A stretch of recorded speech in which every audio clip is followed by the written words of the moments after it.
네, 여러분 반갑습니다.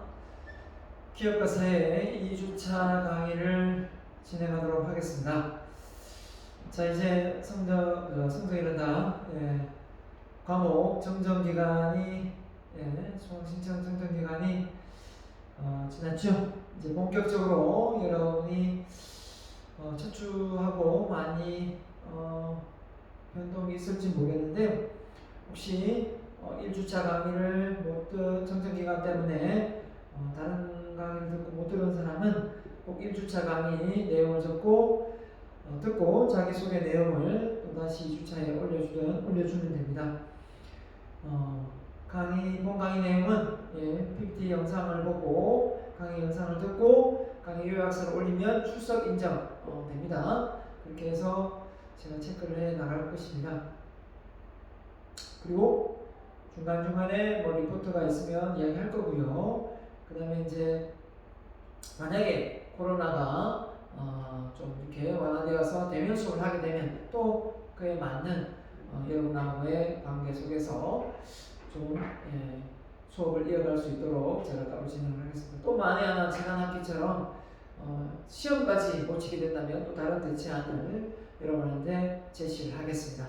강의 영상만 집중해서 잘 듣고 그 내용을 잘 요약해서 정리해서 출석으로 인정해 주면 됩니다. 무조건 A4 한 장이 아니라 내용을 보고 내용이 많으면 많은 대로 이렇게 올려주면 됩니다. 그래서 좀 알차게 꼼꼼하게 올려주면 강의를 잘 수강하고 있다.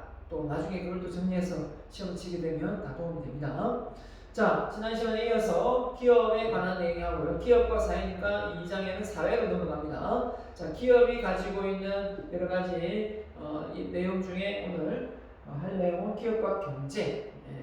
기업은 당연히 이윤을 창출하는 이 부가가치를 제공해서 이윤을 창출하는 부분이기 때문에 사람이 살아가는데 필요한 재화나 서비스를 생산, 소비, 교환, 분배 같은 행위를 기업이 합니다. 근데 이제 예전에는 이게 무조건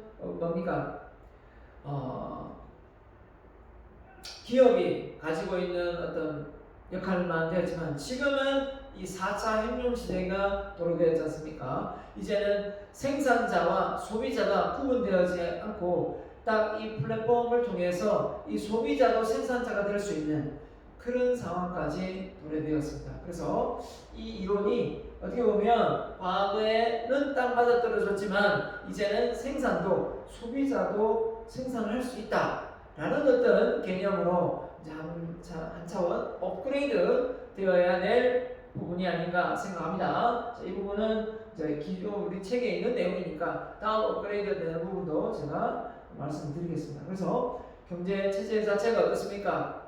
기업을 운영하는 데 있어서 중요하죠. 자본주의 경제 체제인지 공산주의 경제 체제인지 사회주의 경제 체제인지 혼합 경제 체제인지 우리나라는 어디에 속합니까?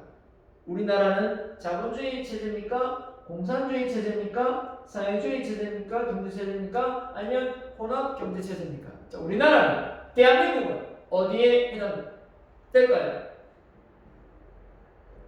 네, 대한민국은 자본주의면서 약간의 사회주의 성향을 보이고 있기 때문에 혼합 경제 체제가 맞지 않겠는가라는 생각을 합니다.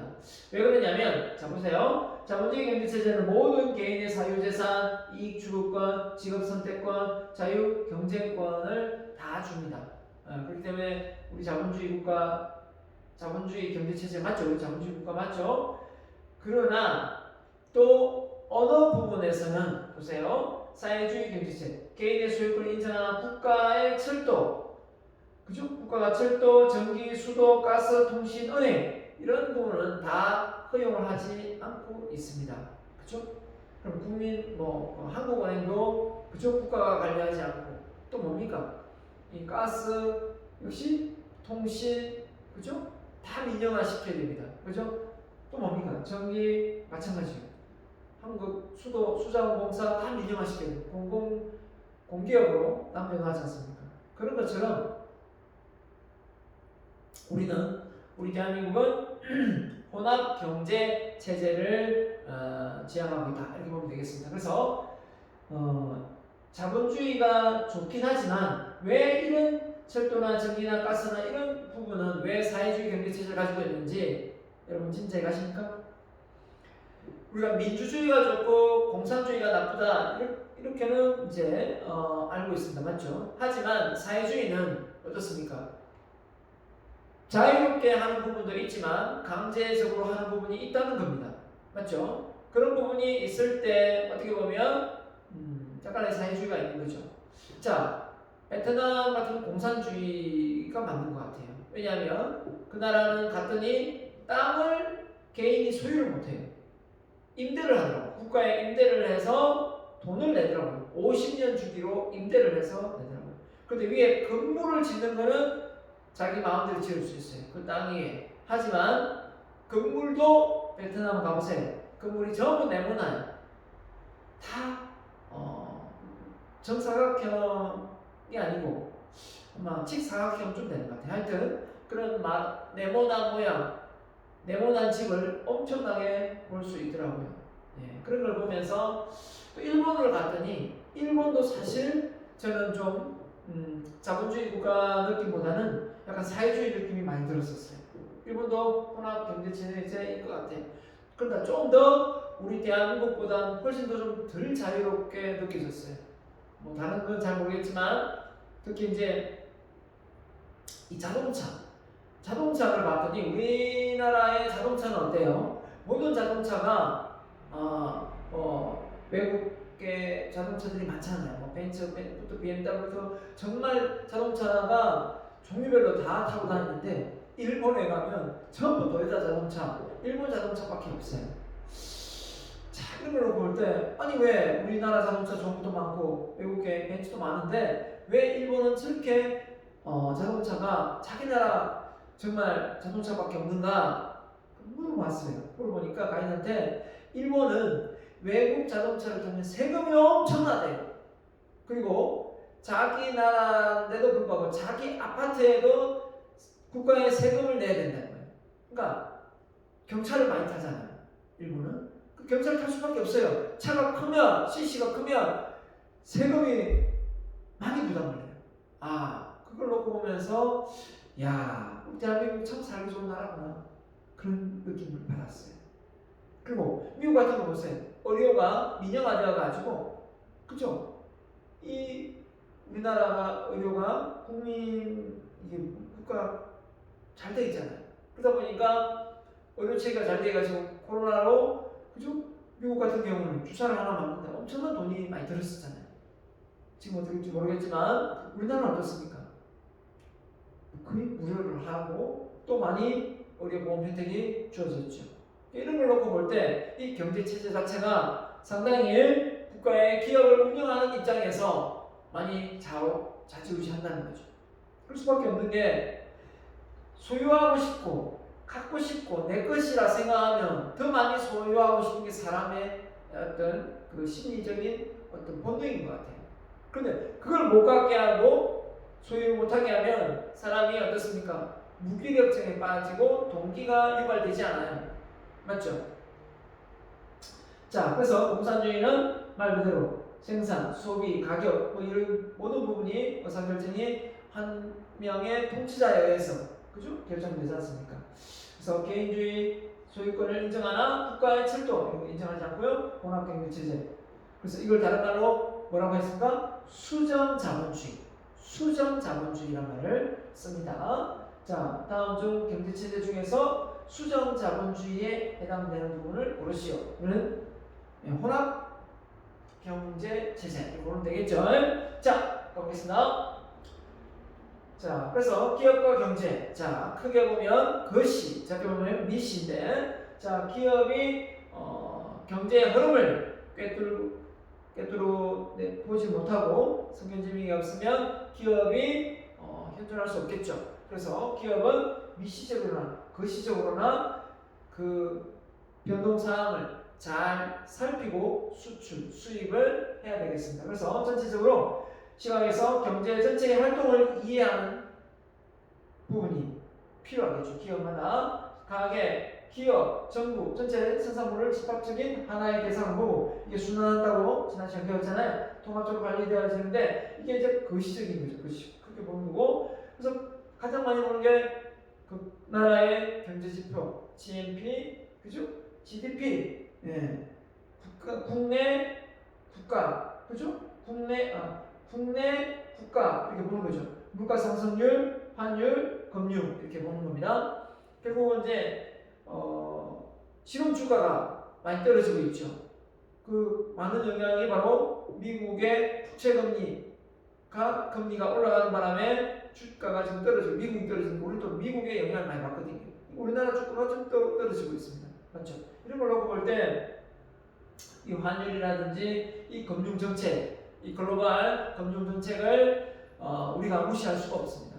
어떻게 돌아가는지. 그래서 우리는 정말 미국을 많이 영향을 받고 있는 것 같습니다. 자, 그래서 이게 거시면 미시. 자, 가게, 기업 등의 개별적인 경제 주체이죠. 자, 그래서 음식점의 요금, 그 다음에 대중교통의 요금, 식료품의 요금. 지금 식료품의 요금이 많이 오른 거. 여러분 부모님 따라 한번 가보면 대파가 1,500원, 2,000원 하던 것이 지금은 7,000원, 6,000원 합니다. 그 다음에 계란 한 판이 3,000원 하면 많이 하던 계란이 지금은 8,000원, 10,000원 합니다. 자, 이런 어떤 상황에 있을 때 소비자가 상당히 부담을 느낄 수밖에 없겠죠. 이런 점을 감안할 때 기업이 갖는 이 경제적인 어떤 현재의 가계 상황을 고려해서 어떤 제품을 만들고 판매를 할 수밖에 없다는 거죠. 아무리 좋은 부가가치를 만들어서 재화와 서비스를 한다 하더라도 그 소비자의 호주머니 상황이 좋지 않죠. 지금은 그 시로 본다면 경제가 문제가 아니라 지금 이 코로나19라는 이 전 세계의 재난, 이 재난이죠, 재난. 재난으로 봐야죠. 이런 재난 속에서 기업이 지속적으로 계속된 기업을 운영하기가 어렵습니다. 이 어려운 난국에도 불구하고 그래도 잘 버티고 나아가는 기업이 있습니다. 바로 어떤 기업일까요? 바로 예비비를 잘 준비해서 위기 상황에 대처할 수 있는 그런 회사들이죠. 그래서 현금 순환 흐름을 잘 만들어 놓은 거죠. 아무튼 그래서 이게 이제 2019년도의 통계입니다. 2020년도도 제가 해봤는데 거의 똑같아요. 순위가 별 변동이 없습니다. 다 코로나로 변동사항이 없습니다. 그래서 GDP 1인당 GDP 이 순서를 보면 미국, 중국, 일본, 그쵸? 이 순서는 변함이 없습니다. 자, 그래서 우리나라는 몇 위쯤 되겠습니까? 우리나라는 지금 현재 12위입니다. GDP 국가 1인당 그죠? 1인당의 전체 GDP 금액이네요. 자, 아무튼 12인데 대한민국이 이 12 안에 전 세계에서 12에 들어간다는 건 엄청난 겁니다. 그렇죠? 그래서 지금 1인당 국민소득이 3만 불 조금 넘는 걸로 알고 있는데 이게 좀 더 금액이 떨어지고 있다. 오늘 신문에 보니까 나오는데요. 다시 이제 이거 써야죠. 이거 쓰고 4만 불, 5만 불 가야죠. 자, 그래서 우리가 이 기업을 중심으로 해서 기업의 경제를 보면 시장 유형이 있습니다. 어떤 시장 유형이 있는데 볼까요? 완전 경쟁 시장,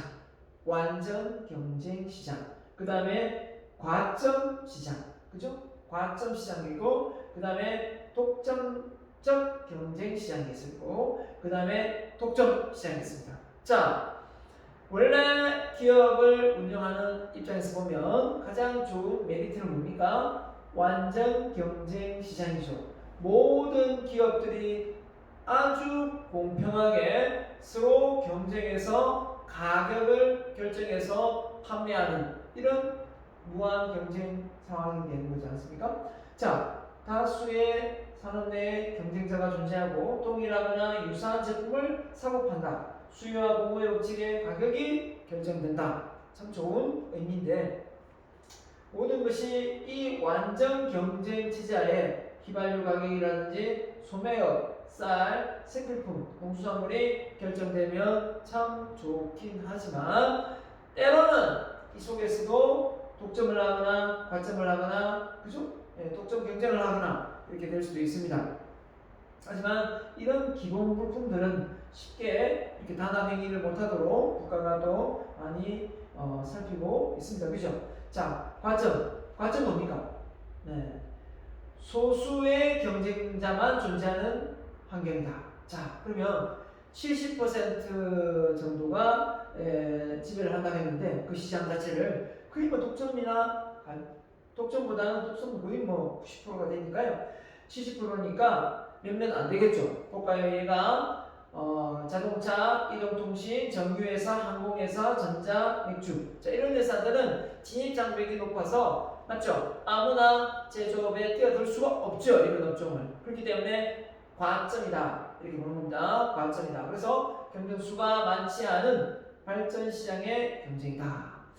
자, 그 다음에 완전 경쟁 다음에 독점적 경쟁이다. 독점적 경쟁. 다수의 경쟁 기업이 존재하지만 생필품 중에서도 여기 있었죠. 의류나 치약이나 약이나 샴푸 등 골프공 제품의 차별성을 강조하는 독점적 경쟁도 있을 수 있다. 이렇게 보는 거고요. 그 다음에 완전히 독점입니다. 완전히 독점. 이거는 국가가 관리를 하거나 아니면 특정 어떤 기업이 독점을 해서 그걸 꿰차고 있는 거죠. 만약에 삼성에서 반도체가 나오고 다른 데서 안 나오면 독점이죠. 그렇지만 뭐 SK 하이닉스에서도 반도체가 제조되고 있죠. 그렇지만 거의 뭐 독점이나 다름없다고 봅니다. 몇 개 안 되니까. 그죠? 자, 이런 상황에서 소비자가 피해를 본다면 정부가 개입을 안 할래야 안 할 수가 없겠죠. 예. 그래서 이게 소비자한테 너무 비싸게 덤핑된다든지 이러면 가격이 되면 피해가 크기 때문에 이런 것을 어떻게 보면 국가가 양심껏 잘 경쟁해서 그죠? 해야 되는데 참 두고 볼 것이 뭐냐면 우리나라 자동차가 우리나라의 가구가 우리나라에 만들어진 가방이 백이 외국에 나가면 싸지고 우리나라에 비싸게 팔고 자동차가 우리나라에서 제조하면 더 싸야 되는데 외국에 나가면 더 싸지는 이런 상황은 왜 벌어질까요? 외국에는 관세가 붙기 때문에 더 비싸지는 게 맞는데 오히려 외국에서 현대자동차 제네시스를 사면 오히려 현대자동차 제네시스가 외국에서 사면 싸다는 그런 소문이 있더라고요. 이게 정확하게 맞는지 안 맞는지 모르겠지만 이런 유럽에서 사면 우리나라 자동차가 오히려 더 싸진다. 이건 좀 문제가 있지 않습니까? 이거는 뭐 우리 대한민국 사람을 어떻게 우롱하는 것도 아니고 호구로 보는 것도 아니고 아무튼 결국은 그런 어떤 기업의 브랜드 가치가 형성된다면 결국은 브랜드 가치는 손상될 수밖에 없죠. 안 그렇습니까? 누가 믿고 사겠습니까?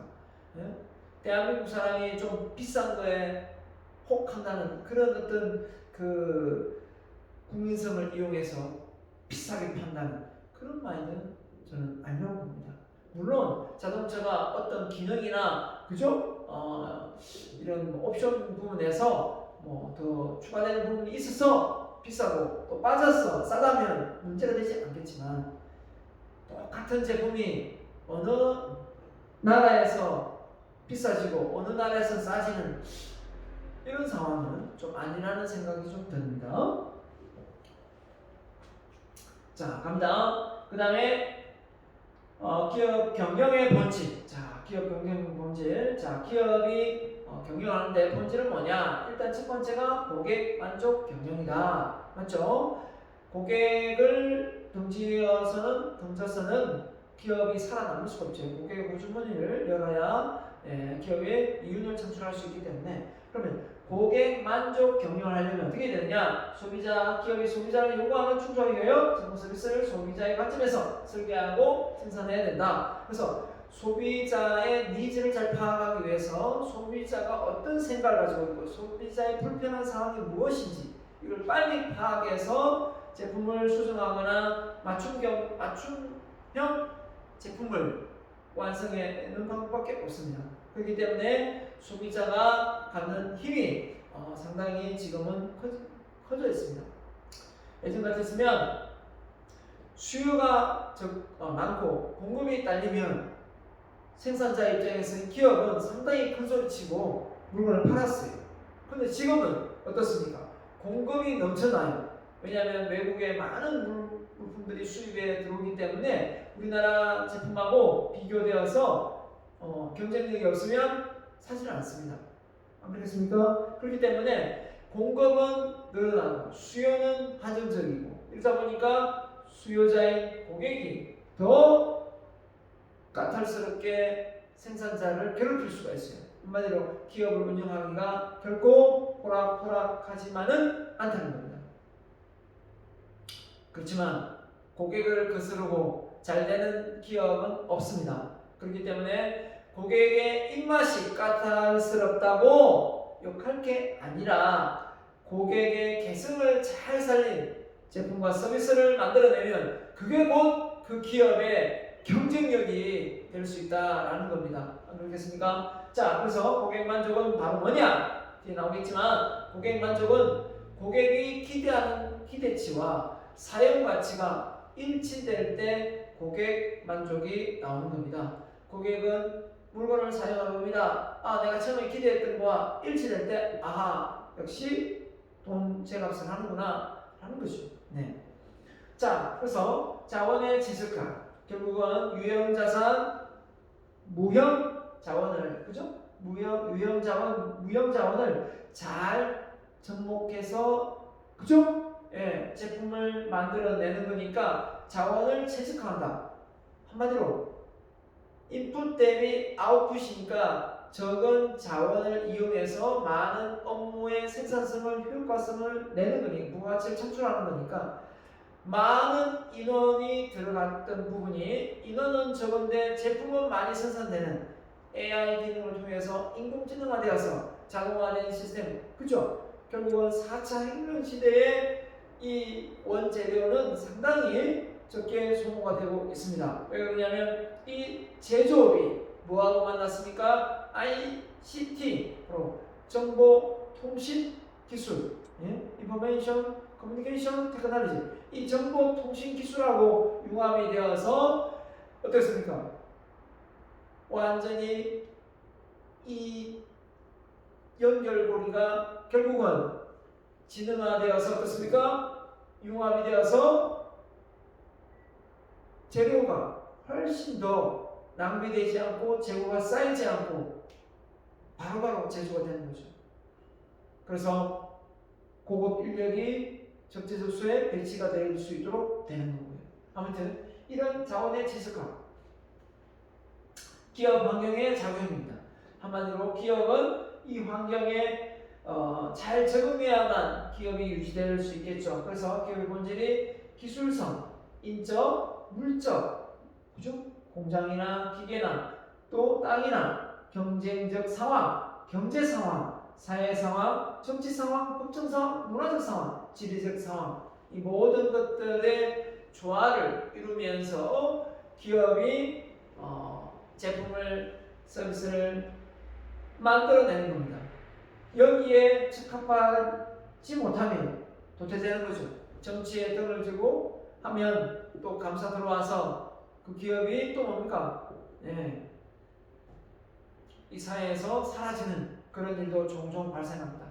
결국 어떻게 보면 이 많은 이해관계자라고 볼 수 있죠. 기업을 둘러싸고 있는 많은 이해관계자들과의 그 신뢰관계가 결국은 그 기업을 더 성장하게 만들고 발전하게 만드는 겁니다.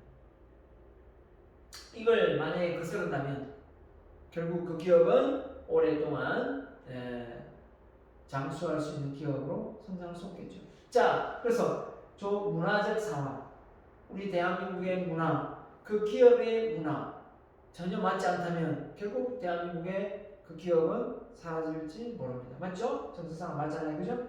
그래서 지금 사실 우리 민주당 그 자유한국당 맞나요? 예.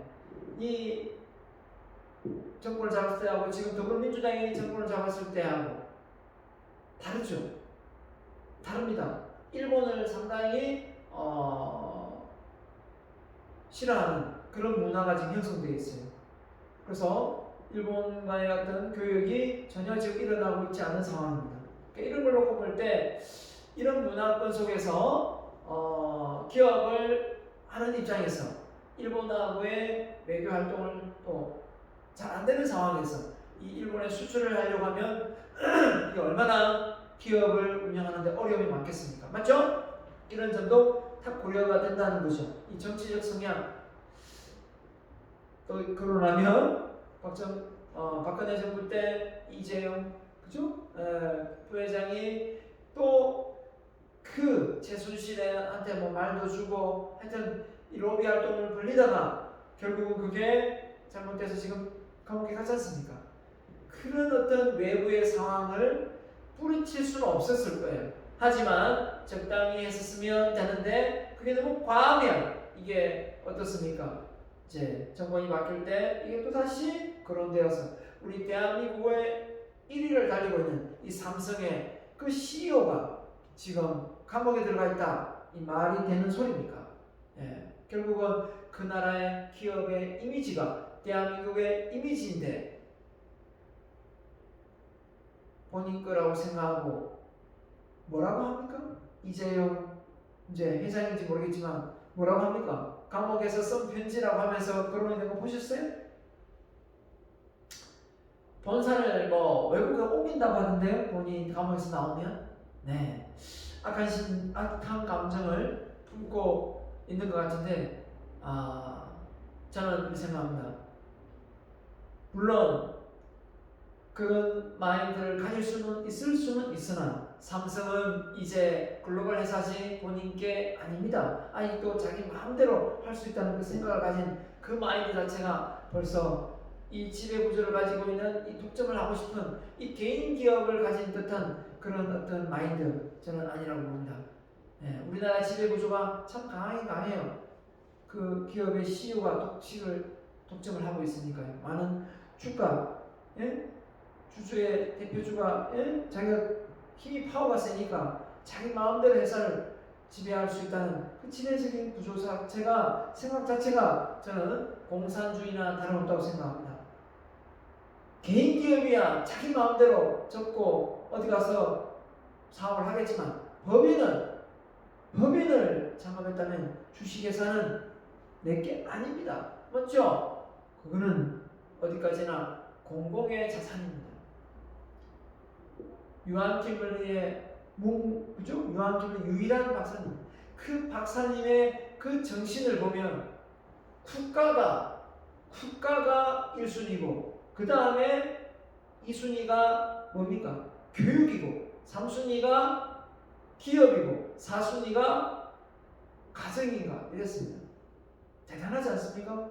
우리 대부분의 1순위가 가정이고 2순위가 그죠? 교육이 이 정도 될지 모르겠지만 그 유일한 CEO는 1순위가 국가, 2순위가 교육, 3순위가 기업, 4순위가 가정이었다니까요. 그래서 자녀들한테 자산을 그렇게 많이 물려주지 않았어요. 그런 인물이 있다는 것 자체가 대한민국에 아주 영웅이 있다는 게 정말 자랑스럽습니다. 자, 이윤 창출. 기업은 돈을 벌어야죠. 그래서 본질적으로 기업의 목적을 달성하여 계속 이어가는 부분이고요. 그 다음에 경제활동의 주체로서 이윤 추구, 사회적 이익을 도모한다. 이렇게 했습니다. 경제활동의 주체가 무조건 예전에는 기업이다 생각하는 업자가 기업이니까 그랬지만 지금은 4차 산업혁명 시대 아닙니까? 소비자도 공급자가 될 수 있고 소비자도 플랫폼 시장을 뛰어들면 그걸 유통시킬 수 있기 때문에 공급자 역할을 해내고 있는 상황입니다. 그렇기 때문에 소비자는 무조건 생산자가 만들어 놓은 제품을 무조건 그걸 구매하는 그런 소비자로 자리매김을 하지 않습니다. 이제는 공급자도 되고 또 주문 제작을 하게 만들고 소비자의 파워가 커졌습니다. 그 힘이 바로 소셜 네트워크 힘이 아닐까 저는 생각합니다. 자, 그래서 우리가 이 기업과 조직을 또 뗄래야 뗄 수가 없겠죠. 기업과 조직. 자, 이게 왜 뗄래야 뗄 수가 없냐? 기업이 잘 운영되려면 그 안에 뭐가 있습니까? 조직이 있습니다. 조직은 사람이거든요. 사람이 모여서 조직을 이룹니다. 기업은 조직으로 운영되어지고 있습니다. 그럼 왜 기업이 조직을 만들어 편성해 놨느냐? 바로 업무에 대한 효율성과 효과성입니다. 결국은 분업화 시켜서 일을 효과적으로 하고 공동의 목표를 뭡니까? 잘 달성할 수 있도록 인력을 적재적소에 배치해서 효율적인 자원의 최적화를 하기 위한 거죠. 인력 인풋 대비 아웃풋이 적으면 결국은 생산성이 떨어지는 거 아닙니까? 그죠? 그래서 조직은 어떻게 보면 기업을 어떻게 보면 활동하는 수행하는 개방 시스템이다 라고 보시면 되겠고 조직은 개인이 그들의 목적을 달성하기 위하여 상호작용을 전개하는 구조적 과정이다. 이렇게 아주 어렵게 표현을 했는데 한마디로 기업 안에 조직이 있고 그 조직의 구성원들은 각자가 개성을 가지고 이때 서로 부서별로 화합과 소통이 필요합니다. 왜냐하면 공동의 목표를 잘 수행해내기 위해서요. 다 각자가 원하는 대로 다 한다면 그 기업이 원하는 원활한 제품과 서비스를 공급할 수 없다는 없어요. 그죠? 조직의 특성. 자, 개체화, 부분화, 권한 명확화, 기본 절차에 의사소통에 하고 이렇게 했는데 조직이 가지고 있는 힘이 파워인 거죠. 그래서 조직 그래요. 우리 보통 하이라키 조직, 피라미드 조직을 생각할 겁니다. 그죠? 말단부터 해서 중간간부 있고 뭐 대리부터 뭐 과장, 부장 뭐 이렇게 있을 거예요. 맞죠? 근데 중요한 거는 이런 조직 구조가 지금 현재 플랫 조직으로 탈바꿈하고 있습니다. 왜 그러냐면 이 하이라키 조직 속에서는 너무 이 소통이 잘 안 된다는 거죠. 그래서 이 플랫 조직일 때는 이 서열이 별로 없고 이 소통이 원활하게 잘 이루어질 수 있다는 겁니다.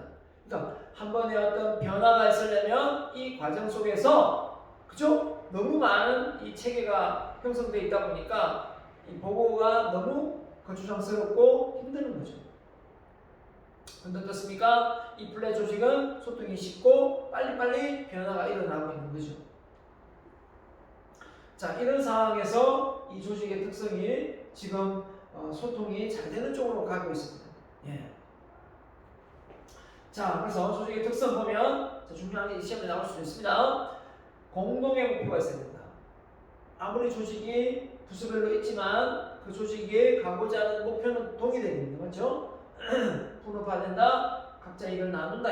그리고 분업화를 통해서 반드시 협업을 해야 된다. 협력을 해야 된다. 이거죠? 이게 되기 위해서 뭡니까? 소통이 돼야 된다. 직원들 간에 소통이 돼야 된다. 이거죠? 권한 체계를 가지고 있고 이 권한 체계가 없다면 어떤 규율과 규칙이 또 무너집니다. 이것도 안 되기 때문에 목표 달성을 위한 고유한 운영 법칙이나 규율을 반드시 가지고 있어야 됩니다. 그래야만 이 시스템이 제대로 가동이 되지 아니면 다 책임 소재를 누구한테 다 떠넘기고 결국은 그 기업은 원하는 목적을 달성할 수 없을지도 몰라요.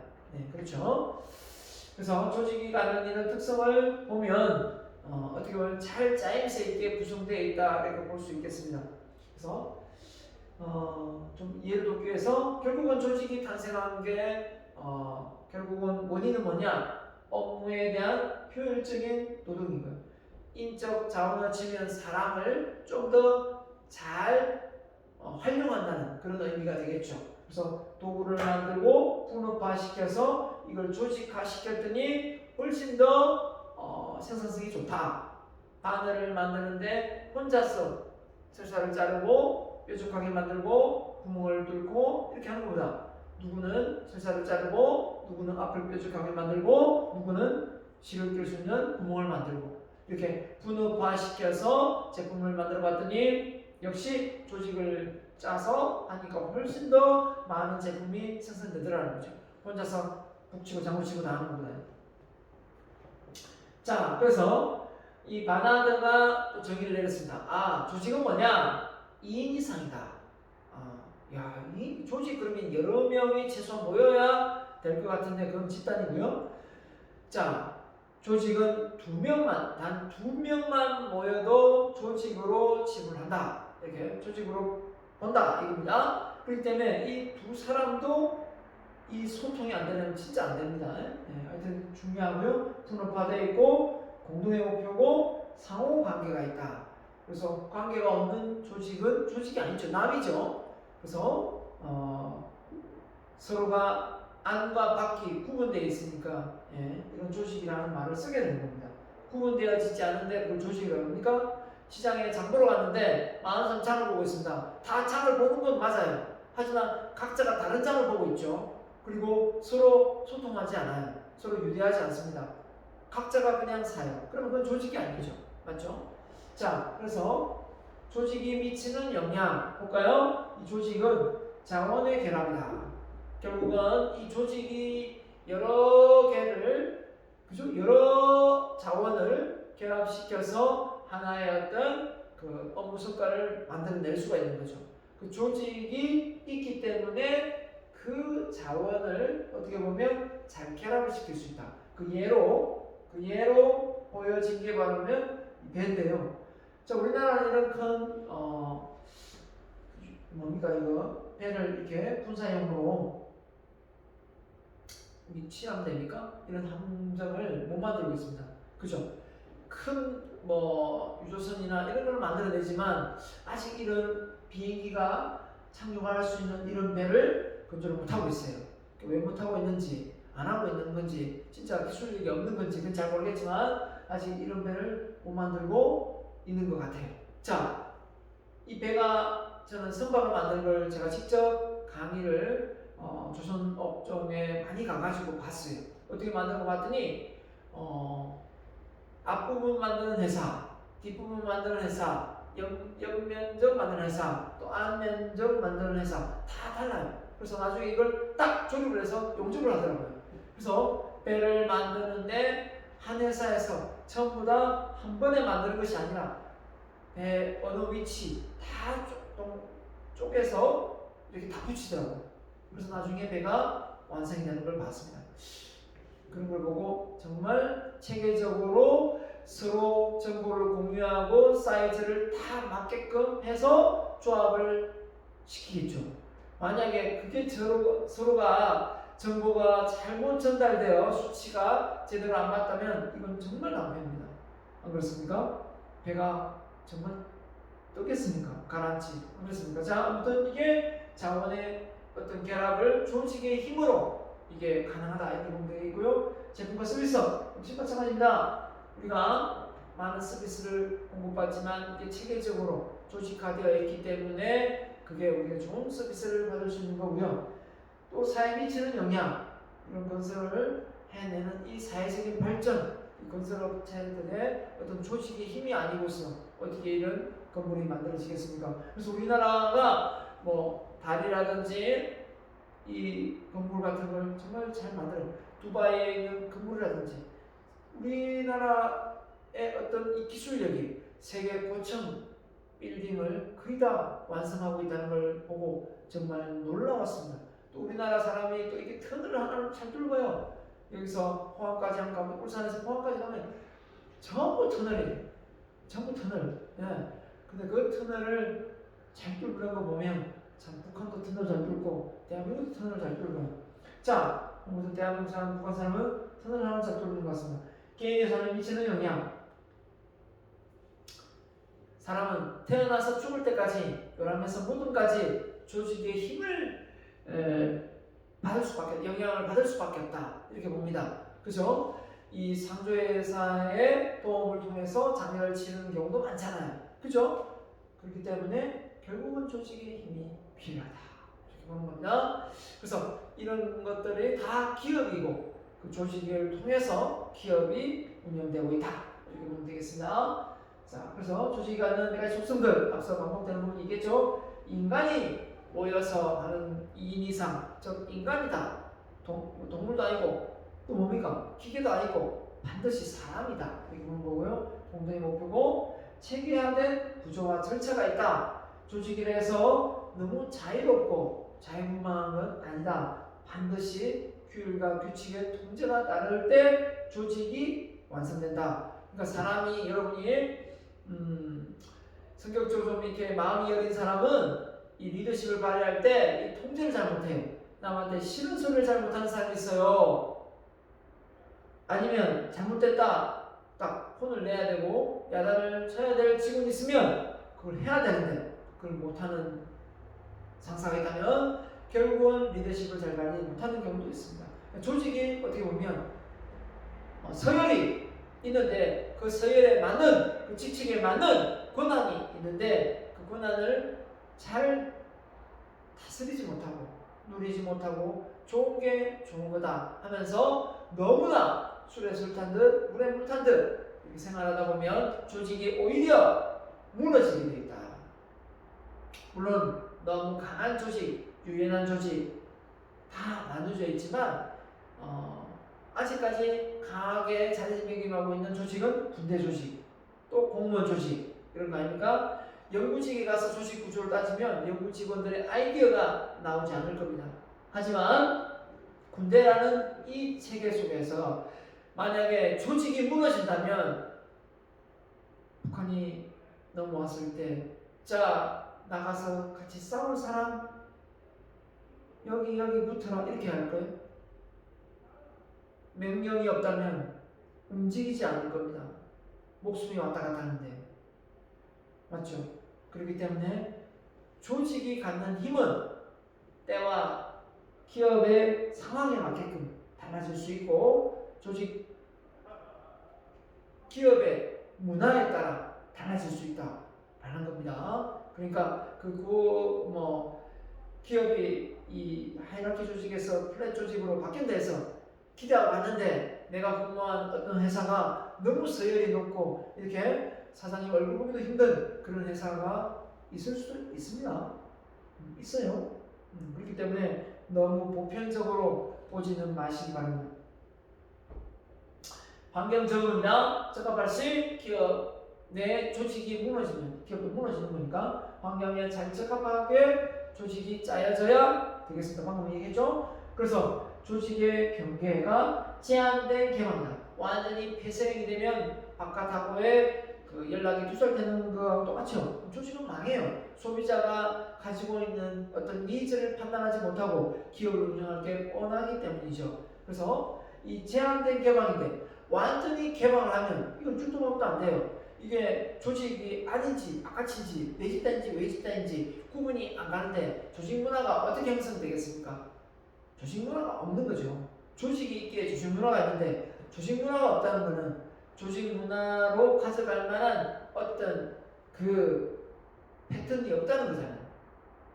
교육이 없다는 거거든요. 그쵸? 너무 없어도 문제, 너무 많아도 문제. 적절하게 그 제품의 성향에 맞게끔 잘 짜여지는 게 가장 중요하지 않나 생각합니다.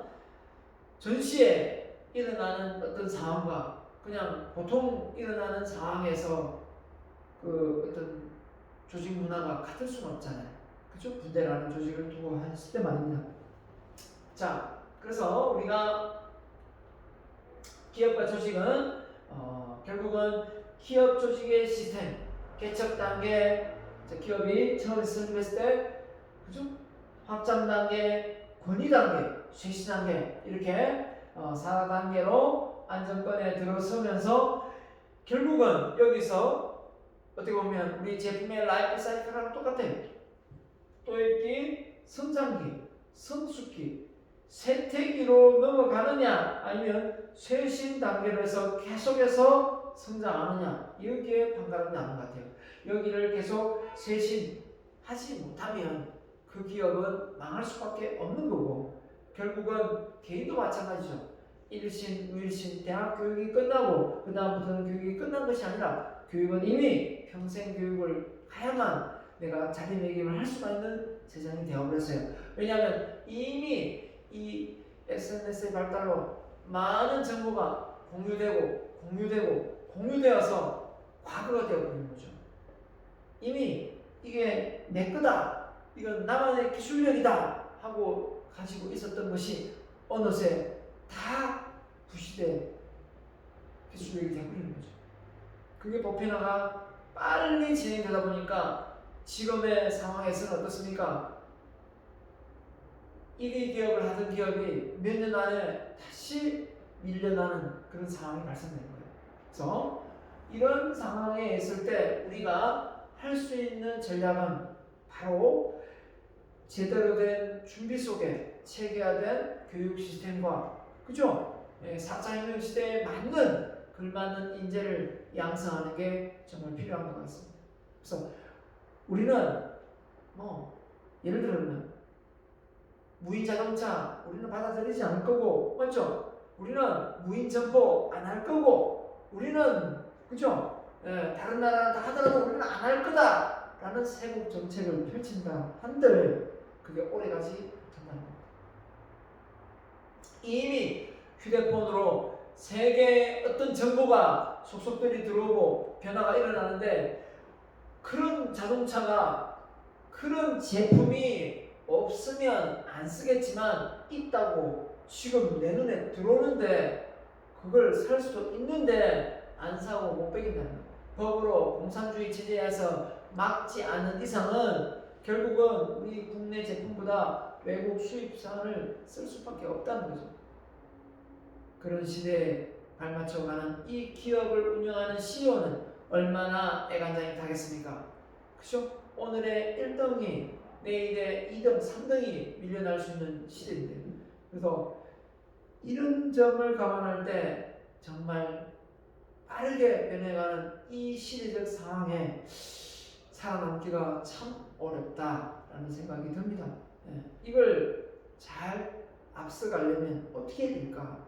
결국은 직원들의 교육 훈련과 R&D 분야의 연구 투자와 결국은 이 교육이 결국은 근본적으로 변화와 혁신을 좋아하고 소통과 융합을 통한 어떤 조직의 문화가 형성되어서 그 제품이 소비자의 부가가치를 창출할 수 있는 제품을 신속하게 빠르게 좋은 제품을, 품질 좋은 제품을 만들어내는 게 관건이 아닐까 생각합니다. 그렇기 때문에 이제는 나는, 그쵸?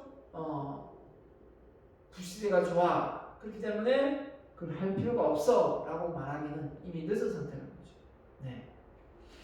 그래서 우리는 이런 시대적 상황을 너무나 잘 알고 있기에 기업을 운영하는 입장에서 보면 참 안쓰럽고, 또 어떻게 보면 변화에 앞장서가기 위해서는 결국은 R&D 분야에 많은 투자를 하고 배당보다는 또 예비비를 많이 둘 수밖에 없다. 이런 점도 기업이 안고 가야 될 숙제가 아닌가 생각합니다. 이번 코로나로 인해서 상당히 많이 느꼈을 겁니다. 투자도 중요하지만 이런 국가 재난 앞에서 기업이 살아남으려면 어떻게 해야 되는가? 당연히 예비비를 많이 비축해서 만일의 사태를 대비할 수밖에 없고, 개인이든 기업이든 모두가 파산하지 않으려면 그건 당연한 거 아닙니까? 자, 그래서 기업의 경영 활동을 보면 크게 두 가지 영역으로 나뉩니다. 자, 지원 활동과 주요 활동을 나누는데요. 기업은 어디를 향해 가느냐? 결국은 이윤을 창출해서 기업이 존속해야 되는 건 맞지만, 기업이 근본적인 생산과 마케팅을 통해서 만들고 판매하고 이 과정이 바로 주요 활동이라면, 그죠? 그 속에서 구매, 공급, 생산, 물류, 그죠? 이동해서 마케팅해서 판매해서 서비스를 한다 이 말이죠. 구매, 공급, 그죠? 공급을 해서 결국은 생산을 만들어내는 건데 위에서 보세요. 지원활동. 이 생산과 마케팅 관리가 잘 이루어질 수 있도록 지원해주는 활동이 재무, 인사, MIS, 경영정보 아닙니까? 자, 연구개발, 회계관리, 경영전략.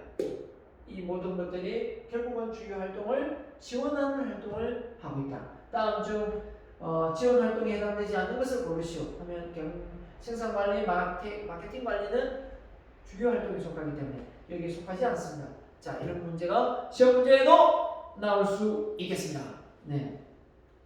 자, 기업의 생존 부동식은 뭐냐? 보면 기업은 어디까지나 고객한테 질 좋은 제품과 서비스를 만들어 판매를 하는 겁니다. 그럼 소비자는 그 질 좋은 제품을 살지 말지 결정을 내리겠죠. 근데 없다면 당연히 그 제품 필요해서 사야 된다면 돈을 내겠지만 기존에 이미 있는 제품인데 또 신제품이 나왔어요. 근데 그 신제품이 가지고 있는 메리트가 커요. 그러면 또 교환을 하겠죠. 맞죠? 그 대처하는 시기가 지금 오고 있지 않나 라는 생각이 듭니다. 그게 뭐냐면 우리가 휴대폰도 2G폰에서 그죠? 3G, 4G 이렇게 넘어갈 때 이 휴대폰의 기능들이 완전히 변신을 하고 그죠? 네. 이 스마트폰으로 바뀌면서의 어떤 앱이 깔리고 그죠? 사진이 찍히고 이러면서 폰을 안 바꾸는 게 이상하고 꼭 바꿔야만 될 것 같고 바꿔야만 이 시대를 앞서가는 사람으로 인식될 수 있었습니다. 그런데 지금 5G에서 4G에서 5G로 넘어갈 때는 지금 좀 변화 속도가 느린 것 같아요. 왜냐하면 기계적인 부분에서 이미 들어갈 건 다 들어가 있고 단지 큰 차이가 있다면 이 속도, 이 다운로드 받는 속도가 5G가 제가 써보니까 너무 빠르더라고요. 유튜브 올리는데 4G를 올렸을 때하고 5G를 올렸을 때 장난이 아니에요. 엄청나게 빠릅니다. 그래서 결국은 4G가 5G를 이길 수가 없는 거고요. 그래서 이제 5G 시장으로 넘어가고 있는 추세에 지금 있습니다. 그런데 아직까지 휴대폰이 5G로 많이 넘어가지 요금제가 조금 더 비싸죠. 그런 부분도 있고요. 결국은 고객에게 우선적으로 선택된다 했습니다. 기업이 생산 제품이 고객이 우선 선택. 고객이 원하는 제품을 만들어낼 수밖에 없다. 기업의 생존은 그렇습니다. 고객 경쟁사와 이겨서 고객이 원하는 제품을 서비스해야 되니까요. 그래서 결국은 제품을 만들었을 때 가치, 밸류가 있는지 또 가격 대비 가격이 저렴한지 그죠? 제품 대비 가격이 저렴한지 또 그만한 이익이 베네핏이 있는지 이걸 따지게 된다는 거죠. 그래서 기업의 생존 의미는 어떻게 보면 이 가치와 가격과 이익을 다 겸비해서 고객에게 니즈를 느끼게끔 유혹을 해야 되지 않겠습니까? 자, 그래서 앞서 우리가 고객에 대한 이야기를 했었는데 고객의 본주가 우리는 그냥 물건만 사면 그 사람이 고객이다 그렇게 생각을 하겠지만 고객은 중간 고객, 이해관계자, 그쵸? 이 부분도 고객입니다. 제품의 원료를 공급하는 공급자, 또 은행에 돈을 빌리는 사람, 또 고객입니다. 기업이 그냥 운영되는 게 아닙니다. 그죠? 자, 그 다음에 기업 내에 있는 고객, 제품을 직원들도 내부 고객입니다. 그렇기 때문에 단지 그냥 소비자만 만족시키는 것이 아니라 내부 종업원들을 만족시켜야 됩니다. 그 종업원들의 서비스가 결국 물건을 사는 고객한테 좋은 서비스가 만족을 또 취하기 때문이죠. 그렇기 때문에 결국은 이 삼박자가 잘 맞아야 고객이 잘 관리되어진다라고 볼 수 있는 거고요. 단순히 생각하면 안 되겠죠. 그래서 앞서 얘기했지만 고객 만족은 뭐냐? 말 그대로 사용 가치에서 기대 가치를 뺀다. 사용 가치에서 기대 가치를 뺐는데 어떻습니까? 기대 가치가 높냐? 사용 가치가 높냐? 어느 게 높아야 될까요? 당연히 사용 가치가 높아야 사용 가치가 높으면 더 고객은 기쁨을 만끽하겠죠. 근데 사용 가치가 기대 가치가 더 크다. 기대에 만족을 못 한다는 얘기입니다. 그러니까 당연히 불만족이겠죠. 동일합니다. 내가 기대한 만큼 사용해 보니까 딱 고만고만하더라. 고객 만족 정도는 됩니다.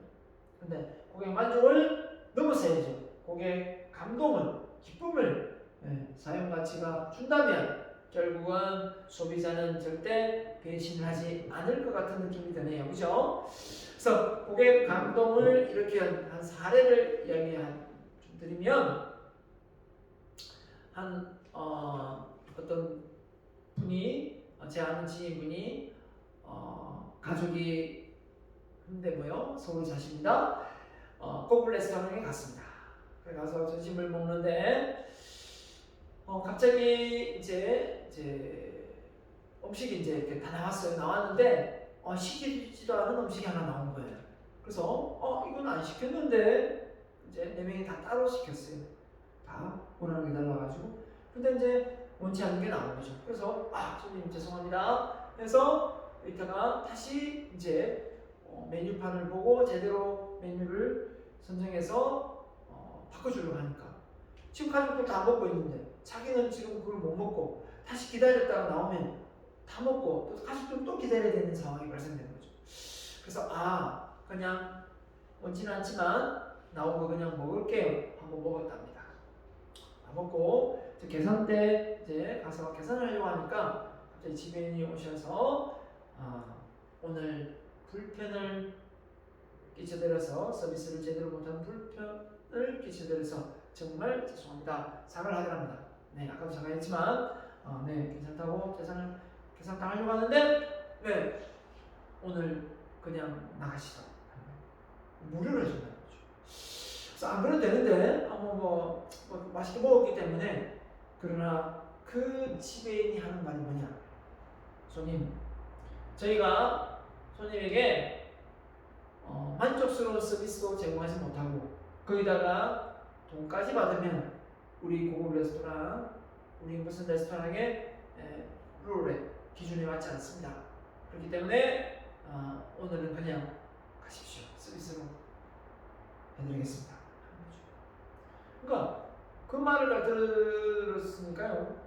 이 고급 레스토랑의 룰이 그럼 고객을 불친절하게 했으면 서비스 차원에서 돈을 받지 않는다. 규율이 있는가 봐요. 그래서 이야기하니까 그냥 갔어요. 그리고 몇 달이 지났나요? 한 우편물이 왔어요. 그 고객이 단골 고객인들 하여튼 주소가 있었나 봐요. 왔는데 그 카드에 뭐가 있었냐? 다시 그 집에 4명의 무료 식사 초대권이 동봉해 온 거예요. 그러면서 지배인의 자필로 된 편지도 있었어요. 지난번에 저희 레스토랑을 방문해 주셨는데 불미스럽게도 고객한테 질 높은 서비스를 제공하지 못한 점 양해를 부탁드립니다. 기회가 된다면 다시 한 번 더 오셔서 좋은 음식을 드시고 가셨으면 좋겠다 라고 하는 거죠. 이 정도 되면 감동을 넘어 졸도하지 않겠습니까? 이 사람은 그 다음부터 어떻게 되겠습니까? 이 고급 레스토랑을 많은 지인들에게 안내를 하고 소개를 해서 갈 데가 없다면 그게 가봤냐? 그 레스토랑을 꼭 한번 가봐라 라고 추천을 어마어마하게 많이 해줬다는 거예요. 이게 바로 최고의 구전 광고가 아니고 무엇이겠습니까? 맞죠? 구전 광고가 무엇이겠습니까? 결국은 소비자가 불만을 품고 평생을 가져갈 수 있는 그 부분이 오히려 단골 푸전 광고까지 해주는 정말 충성스러운 고객이 되는 겁니다. 이 마인드가 결국은 그 지배인이 주인 정신이 강하고 뭔가 조직 문화를 잘 만들어 가고자 하는 그 정신이 또 기업의 그 레스토랑의 사장님이 또 괜찮지 않았는가 라는 생각을 가집니다. 그 지배인만의 그 마인드 속에 그런 어떤 생각이 흘러나오지는 않았을 것이다. 제 예상은 그렇습니다. 자, 그래서 우리가 기업의 생존은 뭐다? 결국은 별로다. 이 가치를 잘 가져가야 된다. 제품의 가치가 가격 대비 높지 않으면 고객은 돈을 지갑을 열지 않을 것이다. 결국은 가격은 또 뭐냐? 원가 대비 높아야 된다. 그래야 가격을 통해서 기업의 이윤을 창출할 수 있고, 또 원가는 이 납품 단가보다 또 원가가 높아야 된다. 그래야만 적절한 가격을 매길 수가 있기 때문이다. 결국은 소비자는 이 원가를 통해서 가격이 결정되면 결국은 그 가치가 월등히 높을 때 구매를 결정하게 된다는 겁니다. 그래서 소비자가 원하는 게 무엇인지 잘 파악하고 제품을 만들어가는 맞춤 경영을 할 수밖에 없다라는 게 4차 산업혁명 시대에 기업이 가지고 있는 아주 난제 숙제가 아닌가 생각합니다. 가면 갈수록 소비자의 힘은 더 강해질 것 같습니다. 소비자를 적으로 만들지 않는 게 정말 중요한 것 같습니다. 자, 여기까지 하고요. 이 장은 다음 시간에 강의를 이어가도록 하겠습니다. 자, 2주차 강의 여기까지 하겠습니다. 대단히 수고 많으셨습니다. 마치겠습니다.